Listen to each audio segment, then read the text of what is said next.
अहो मालक, रुको. ओ मालक, असे जोरजोरात ओरडत आमच्या शेतात काम करणाऱ्या गाड्याची बायको धावतच माझ्याजवळ आली. माझे नाव अजय. आमच्याकडे 50 एकर जमीन ही पूर्ण बागायतीची होती. त्यात आम्ही केळीचे उत्पन्न घेत होतो आणि शेताच्या निगराणीसाठी आम्ही एक गडी ठेवला होता. तो त्याच्या परिवारासह शेतात असलेल्या घरात राहत असे आणि त्या गड्याची बायको मला म्हणू लागली, मालक, मेरे यहाँ मेरी छोटी बहन रहने के लिए आ रही है. तेव्हा मी तिला म्हणालो, वो तो अपने ससुराल में रहती थी ना, अभी तुम्हारे पास क्यों आ रही है. त्या गड्याची बायको मला सांगू लागली, कुछ कारणवश उसके पति ने उसको तलाक दे दिया है. वो अकेली कहाँ रहेगी, इसलिए मैंने उसको यहाँ रहने के लिए बुलाया है. मालक, मुझे खर्चे के लिए कुछ पैसे चाहिए थे. त्यावर मी तिला म्हणालो, मगर तुमने पिछले ही इसी महीने में मेरे से ज़्यादा पैसे लिए हैं. अभी तो तुम्हारा पैसा बनता भी नहीं. 2 महीने के एडवांस पैसे मैं तुम्हें दे चुका हूँ और पैसे तुम्हें मैं कैसे दूँ. त्यावर ती मला सांगू लागली, मालक, भले ही उन पैसे पे व्याज लगा लो, मगर आज मुझे ज़रूरत है. तिच्या चेहऱ्याकडे पाहून मला फार दया येऊ लागली होती. ती दिसायला सावळी होती, पण शरीराने अगदी भरभक्कम होती. तिचे नाव आशा होते. जसे मी तिला पैशांसाठी हो सांगितले, तेव्हा अचानक तिने माझे दोघं हात आपल्या हातात घेतले आणि मला धन्यवाद म्हणाली. आणि त्याच वेळेस तिच्या साडीचा पदर हा खांद्यावरून निसटला आणि माझे लक्ष अचानक तिच्या त्या ठिकाणी गेले. ती रंगाने जरी सावळी असली, पण ते फार सुंदर दिसत होते. त्यावेळेस ती माझ्याकडे पाहतच होती. तिला माहिती होते की माझं लक्ष तिच्या कोणत्या ठिकाणी आहे. ती मला तिच्याकडे आकर्षित करण्याचा प्रयत्न करत होती. जेव्हा मी खिशातून पैसे काढण्यासाठी तिच्या हातातून माझा हात मोकळा केला, त्यावेळेस ती भानावर येऊन आपल्या साडीचा पदर व्यवस्थित करण्यात व्यस्त झाली आणि मला सांगू लागली, मालक, तुम्हें मुझसे किसी भी चीज़ की ज़रूरत पड़ी तब मुझे आवाज़ देना, तो मैं तुम्हारी हर कोई ख्वाहिश पूरी कर दूंगी. मगर अभी पैसे देने के लिए दिल से धन्यवाद. एवढं सांगून ती त्या ठिकाणाहून जाऊ लागली. आतापर्यंत पैसे घेण्यासाठी व मागण्यासाठी माझ्याजवळ आशाचा नवराच येत होता, पण ती पहिल्यांदा आल्यामुळे तिला नाही म्हणणे मला शक्य झाले नाही. आणि तिचे ते पाहिल्यावर मी तर माझे भानच हरपलो होतो. त्या विचारात मी पण घराच्या दिशेने गाडीवर निघालो. शेती करण्याच्या मागे माझे उद्दिष्ट फक्त माझे वडील होते, कारण एवढ्या वर्षापासून तेच आमची शेती सांभाळत होते. पण त्यांच्या वयोमानाने आता त्यांना शेती करणे शक्य होत नव्हते. म्हणून वडिलांनी मला गावी बोलवून शेतीकडे लक्ष देण्यास सांगितले. मी पण पुण्याला एका मल्टीनॅशनल कंपनीत जॉबवर चांगल्या पोस्टवर होतो. पण नोकरीतून एवढा पैसा मी कधीच कमवू शकलो नसतो. तेवढा पैसा मी शेतीतून कमवू लागलो होतो. शेतात माझे काम फक्त सुपरवायझरप्रमाणे होते. इंडिपेंडंट जॉब होता हा. माझ्या शेतात सकाळी 8 वाजेला गेल्यानंतर 11 वाजेला मी घरी येत होतो. मग दुपारी 4 वाजेला गेल्यानंतर संध्याकाळी 6 वाजेला मी घरी येत होतो. ही माझी दिनचर्याची रुटीन असायची. घरी आल्यानंतर आशाचे पाहिलेलं ते चित्र वारंवार डोळ्यासमोर फिरू लागलं होतं. माझं कोणत्याही कामात चित्त लागत नव्हतं. अजून मी कुवारा होतो. लग्नासाठी घरचीही मुली पाहत होते, पण मला अजून लग्न करायचे नव्हतं. दुपारचे जेवण करून मी काही वेळ आराम केला आणि 4 वाजेच्या सुमारास परत शेताकडे रवाना झालो. शेतात आल्यावर आमच्या गडी हा केळीमध्ये पाणी भरत होता. मी त्याच्या घरासमोर उभा राहून आशाला शोधत होतो. ती घरातही दिसत नव्हती. तेव्हा अचानक माझ्या कानी कपडे धुण्याचा आवाज घराच्या मागच्या साईडने आला. म्हणून मी घराच्या मागच्या साईडने गेलो. आशा ही गाऊनवर होती. ती त्या ठिकाणी कपडे धुत होती. जेव्हा ती कपडे धुण्यासाठी दगडावर आदळत होती तेव्हा अचानक माझं लक्ष तिच्या त्या ठिकाणी गेले. यावेळेस ते इतके सुंदर व गोंडस दिसत होते. तेव्हाच अचानक माझ्या हातात मधली चुडबुड ही सुरू झाली होती. माझ्या हातांना तिथला स्पर्श हवा होता. मला पाहून आशा आपल्या जागेवरून उठून म्हणाली, "मालक, कुछ काम था क्या?" माझे लक्ष अजूनही तिच्या त्या ठिकाणीच होते. तिने माझ्या डोळ्यांकडे पाहून तिच्या शरीराकडे पाहिलं आणि आपला गाऊन व्यवस्थित करून मला जोरात ओरडून ती म्हणाली, "मालक, कुछ काम था क्या?" तेव्हा मी बाणावर येऊन तिच्या नवऱ्याबद्दल विचारू लागलो. "कहाँ है वो? दिखाई नहीं दे रहा." तेव्हा ती मला म्हणाली, "मालक, वो तो केले में पानी भर रहे हैं." मग मी तिच्या बहिणीबद्दल विचारू लागलो. "आशा, तुम्हारी बहन कब तक आएगी?"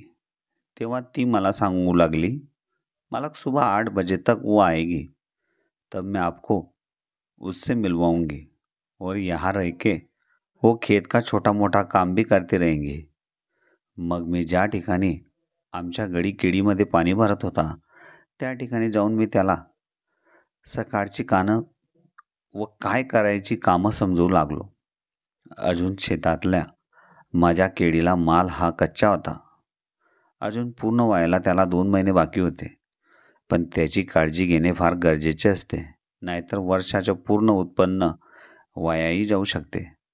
सकाळी मी त्याला मटेरियल द्यायला सांगून त्या ठिकाणाहून घरी निघालो.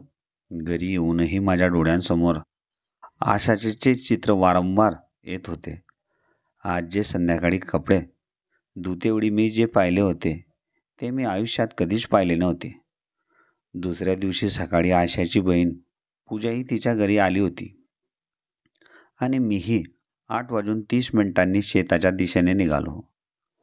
शेतात पोचल्यावर गडी, त्याची बायको, आशा व पूजा या सोबतच बाहेर बसून गप्पा करत होते.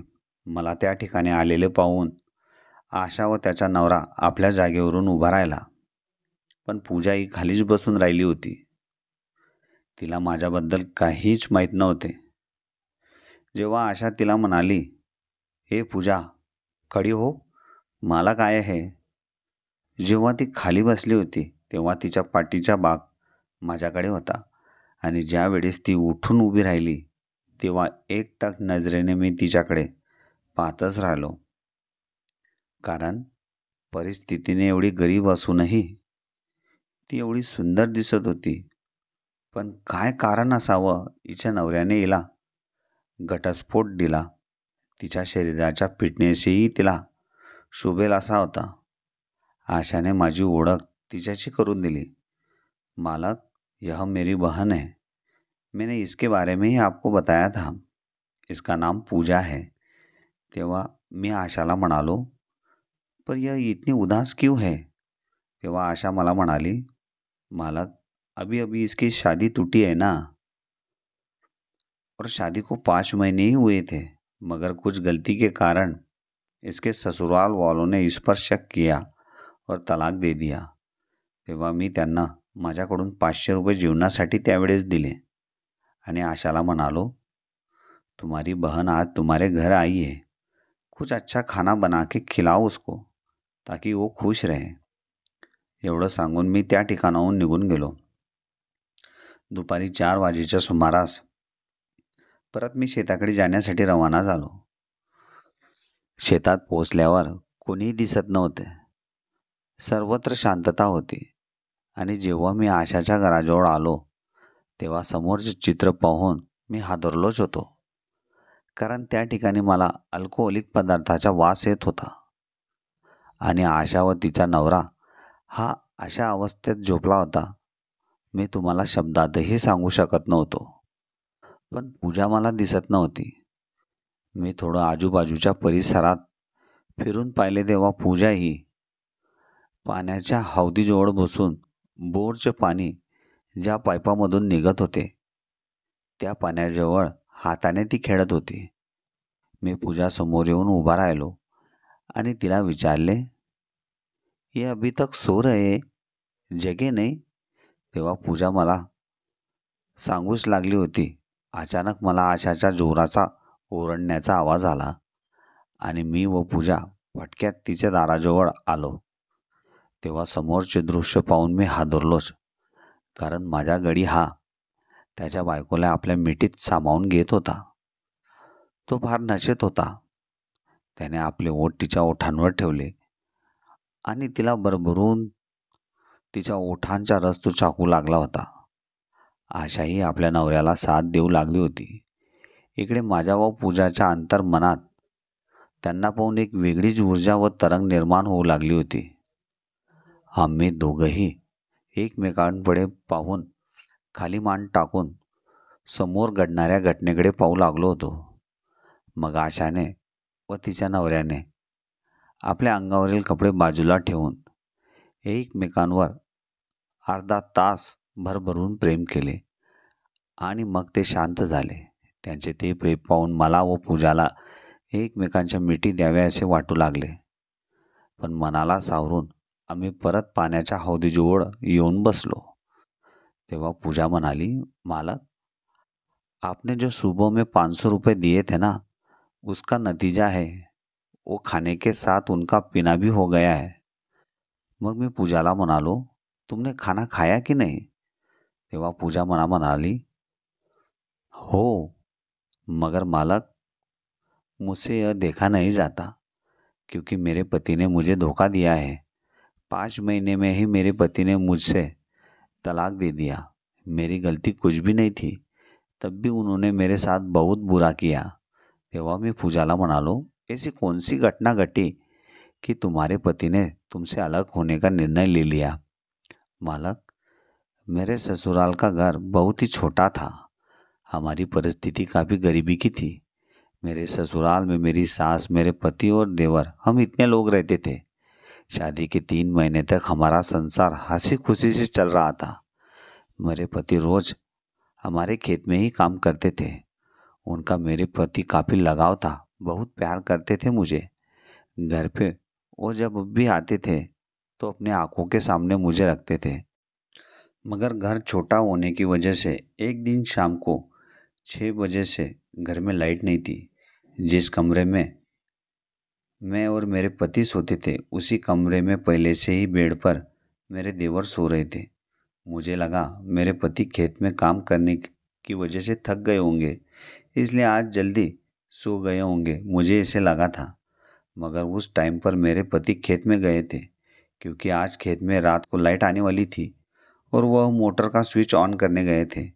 मेरे देवर की उम्र 20 साल थी और मैं डायरेक्ट मेरे पति समझकर अपने देवर के पास जाके सो गई.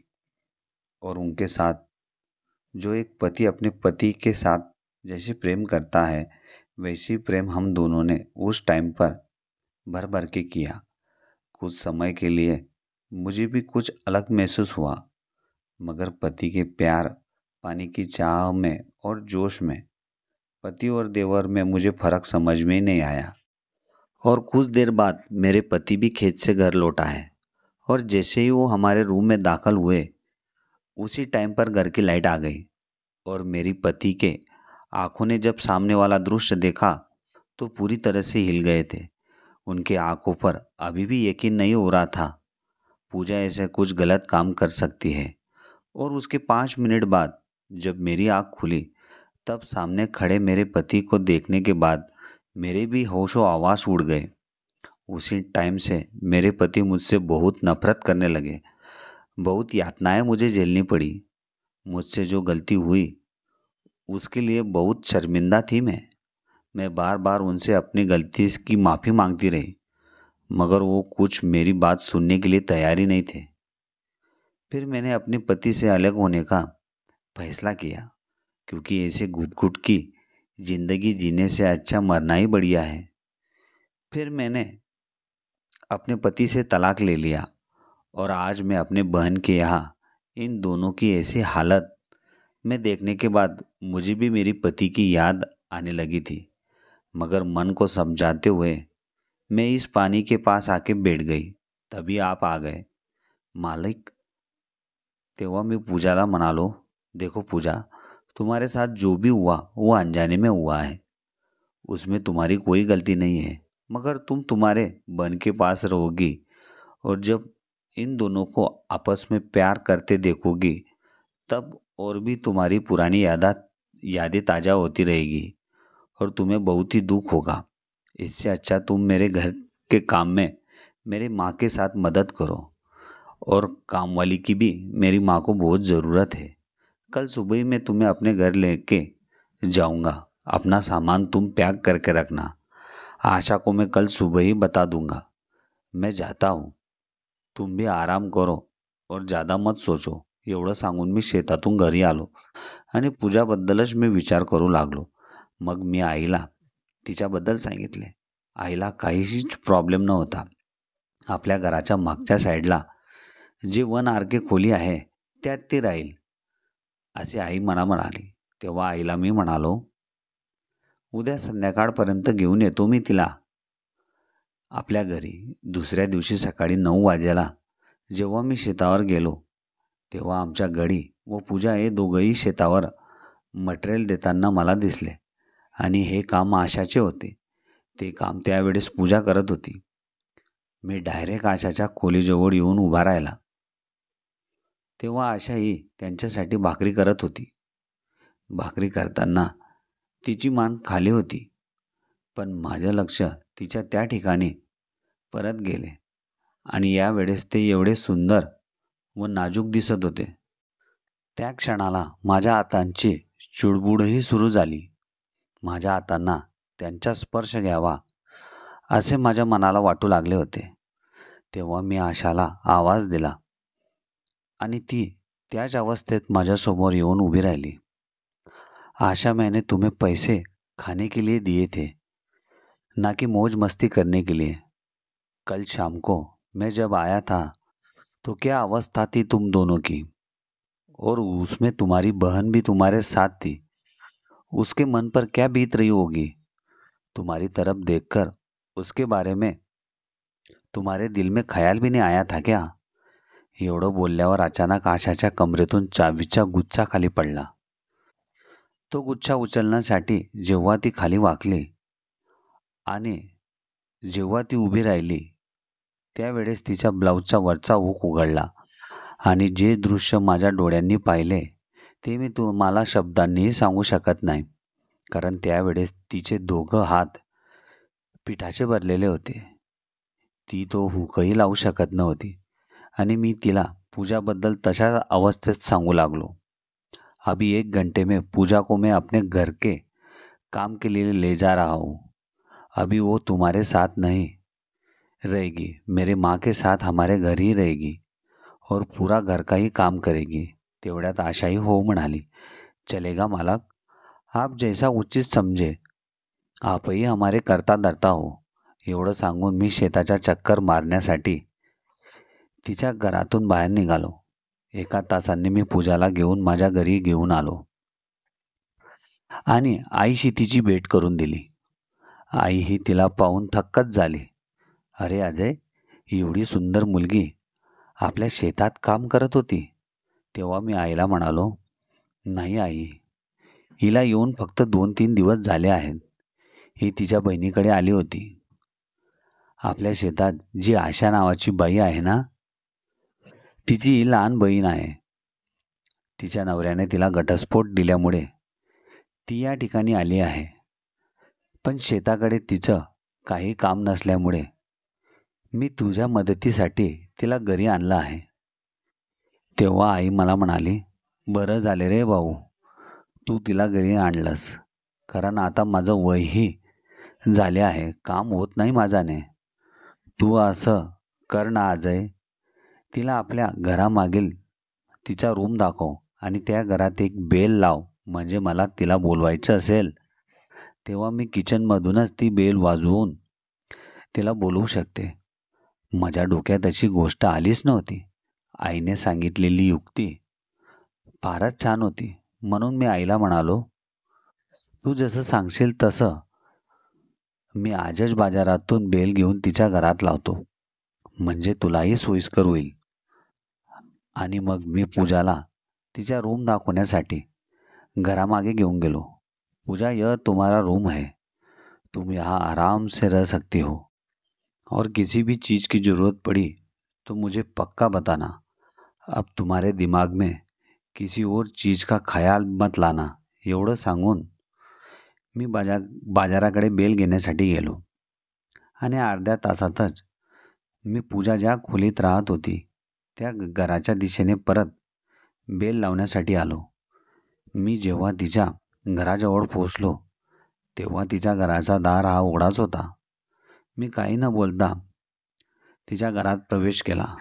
तेव्हा समोरचे दृश्य पाहून मी हादरलोच, कारण पूजा ही आपली साडी बाजूला ठेवून पंजाबी ड्रेस घालत होती. ती त्या ड्रेसमध्येही सुंदर दिसत होती, पण जेवढी सुंदर ती बाहेरून होती तेवढीच आतूनही होती. काही क्षणासाठी मी बाहेर परत आलो, कारण माझ्या डोळ्यांसमोरच पूजेचे जे चित्र त्यावेळेस फिरू लागले होते आणि बाहेरूनच तिला आवाज देऊन मी तिला बाहेर बोलू लागलो. तेव्हा ती पटकन दाराजवळ आली आणि म्हणाली, क्या हुआ मालक?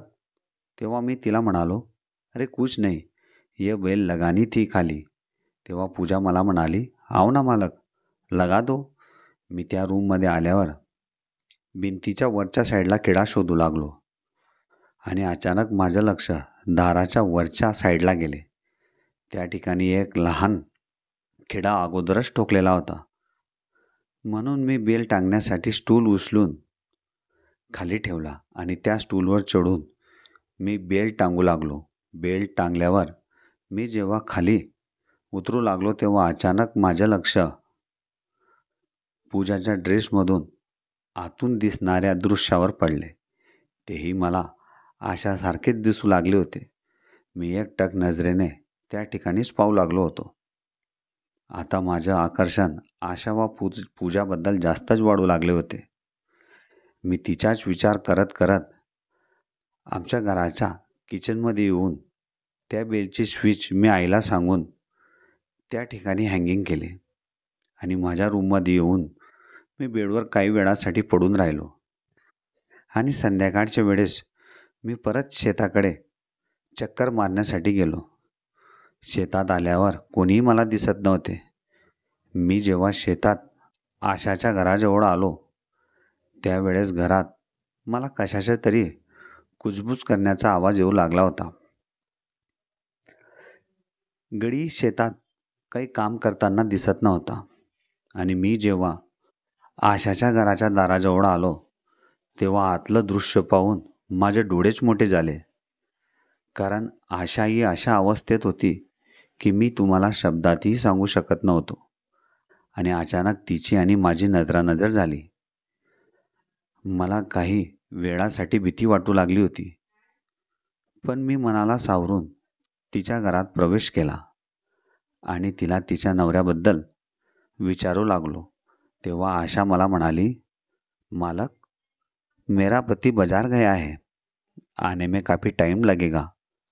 अजूनही आशा त्याच अवस्थेत माझ्यासमोर उभी होती. हळूहळू मी आशाजवळ जाऊन उभा राहिलो आणि तिला म्हणू लागलो, आशा, तुम बहुत सुंदर दिखती हो. मैंने तुम्हें 2-3 बार इसी हालत में देखा है. तब से मैंने अपने मन को कंट्रोल करके रखा था, मगर आज मैं अपने मन पर काबू नहीं रख पा रहा हूँ. मुझे तुमसे वो चीज़ चाहिए जिसकी सबको तलाश रहती है. तेव्हा आशा मला म्हणाली, मैं कुछ समझी नहीं मालक. तेव्हा मी आशाचे दोघंही हात माझ्या हातात पकडले.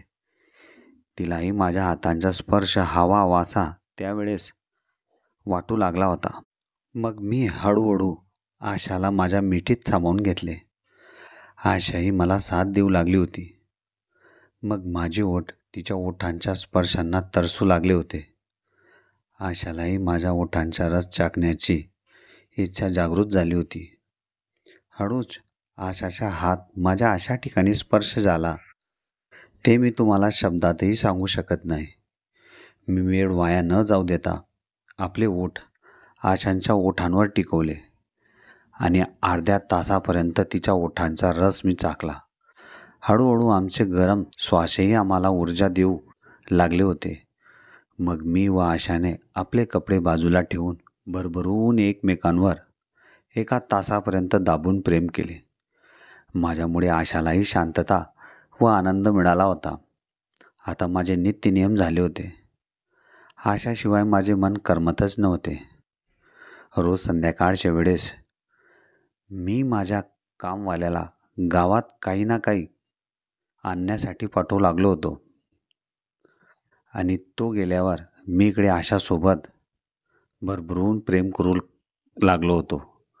आशालाही मला सोडायची अजिबात इच्छा होत नव्हती. तीही रोज संध्याकाळी माझीच येण्याची वाट पाहू लागली होती. इकडे आशा मला पाहून म्हणू लागली, मालक, तुम्ही लई कडक आहात. तुमचं लग्न झाल्यानंतर तुमची बायको तुमच्याबद्दल लई खुश राहील. तुम्हाला ती 1 मिनिटासाठीही सोडणार नाही. तशीच अवस्था माझी बी झाली आहे. आता रोज संध्याकाळी माझीही आनंदात जाणारच होती, कारण आशाही माझ्या प्रेमात पडली होती. पण जेव्हा मी घरी आलो, आई मला म्हणाली, अरे अजय, ती पूजा तिचं जेवण घेऊन जायला विसरली आहे. तिला ही प्लेट तिच्या घरी जाऊन देऊन येशील. आईला मी हो म्हणालो आणि पूजाच्या रूमवर येऊन पोचलो. त्यावेळेस पूजाच्या घरात शांतता होती आणि घराचा दारही उघडा होता. मी जेव्हा आत जाऊन पाहिले तेव्हा माझे डोळेच आश्चर्याने थक्क झाले, कारण पूजा ही मोबाईलमध्ये काहीतरी पाहून आपल्या शरीरावर हात फिरवत होती. आणि जेव्हा मी स्टूलवर तिच्या जेवणाची प्लेट ठेवली तेव्हा ती लागलीच बाणावर आली. पूजा मला पाहून फार घाबरली होती. तेव्हा मी पूजाला म्हणालो, पूजा, तुम क्या कर रही थी? तेव्हा पूजाच्या डोळ्यातून अश्रू येऊ लागले होते आणि ती मला म्हणाली, जिस औरत को कितने दिन से पति का सुख न मिला हो, वो औरत क्या कर सकती है मालिक? जो काम एक विधवा औरत करती है वही काम मैं कर रही थी. तेव्हा मी पूजाला म्हणालो, तुम दूसरी शादी क्यों नहीं कर लेती है? अभी भी तुम काफ़ी सुंदर दिखती हो. तेव्हा पूजा मला म्हणाली, मालिक, मैं इतनी गरीब हूँ, कौन करेगा मुझसे शादी? तेव्हा मी पूजाला म्हणालो, मैं तुम्हारे लिए लड़का ढूंढ के लाऊंगा और बड़ी धूमधाम से तुम्हारी शादी कराऊंगा. तेव्हा पूजा मला परत म्हणाली, मगर जो आग मेरे मन में अभी लगी है उसे कौन बुझाएगा मालिक? तेव्हा पूजा स्वतःहून माझ्या जवळ आली आणि मला म्हणू लागली, मालक, आप ही मुझे तन मन धन से खुश कर दो. आपका उपकार मैं जिंदगी भर तक नहीं भूल पाऊंगी. तेव्हा मी पूजाला म्हणालो, मगर मैं ऐसा नहीं कर सकता तुम्हारे साथ. तेव्हा पूजा मला म्हणाली, खुश नहीं होता मालिक. अगर तुम किसी दूसरे की मदद करते हो तो तुम्हें काफ़ी अच्छा महसूस होता होगा ना. तेव्हा मी पूजाला म्हणालो, हाँ, तुम सही कह रहे हो. मग पूजा मला विचारू लागली, ऐसी मदत तुम मुझे कर दो मालिक. ती हळूहळू माझ्या जवळ येऊ लागली होती आणि आपले ओठ माझ्या ओठांपर्यंत घेऊन आलीही होती. पूजाने लागलीच मला तिच्या मिठीत सामावून घेतले. मग मी ज्या दिवसापासून तिची या क्षणाची वाट पाहत होतो तो क्षण माझ्याजवळ येऊन उभा होता. मग मीही वेळ वाया न जाऊ देता पूजाच्या ओठांवर माझे ओठ टिकवले आणि भरभरून तिच्यावर प्रेम मी करू लागलो. आशापेक्षा मला जास्त आनंद पूजामध्ये येऊ लागला होता. पण दोघंही बहिणींना आनंदित ठेवण्याची जिम्मेदारी माझ्यावर आली होती. आता माझीही चांदीच झाली होती, कारण संध्याकाळच्या वेळेस मी आशाला भरभरून आनंदित ठेवायचो आणि रात्रीच्या वेळेस पूजाला मी माझ्याच रूममध्ये बोलवून खुश करायचो. अशा प्रकारे शेतात काम करणाऱ्या गड्याची बायको ही माझ्या कामी आली आणि तिची बहीणही माझ्या आयुष्याच्या आनंदी क्षणात कामी आली होती.